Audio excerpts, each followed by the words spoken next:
אני אעשה אותך שליח. נו? תכתוב שזה ספר יפה. פיין, בסדר. בסדר? תהיו לפה, נזמין אותם לפה. הרב לא מוכן להזמין. לא נזמין לו. הרב נזמין, טוב. כן. זה לא רע. אם לא כתוב מפורש שאין, אז זאת אומרת שיש כמו הכל. אבל אם לא, יש מקום מפורש שכתוב שאין? אין מקום, אם לא כתוב שאין, זאת אומרת שיש. הוא פשוט לא שאין. זה מה בבקשה, תשאל שאתה צריך ראיה, מי אמר שיש לנו? אומר, סתום דמינסה, אם לא כתוב שאין, אז יש, כמו תבין. לא כתוב שיש.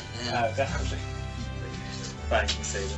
בפוסק כתוב שבהשליך את הפרעה אל הנחל היורד מן ההר. אז שואלים איזה נחל היה שם?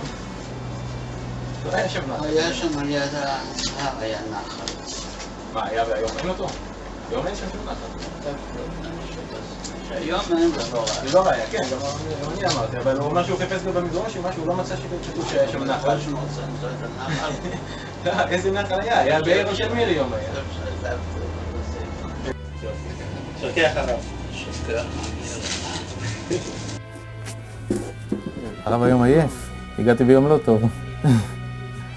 למה הגיע לי יום טוב? ברוך השם. הרב אוכל אז אני לא רוצה להפריע לרב. אני חושב שאני לא אוכל רבנית לא בא. סבתא כבר בכניסה פה. סבתא בכניסה כבר.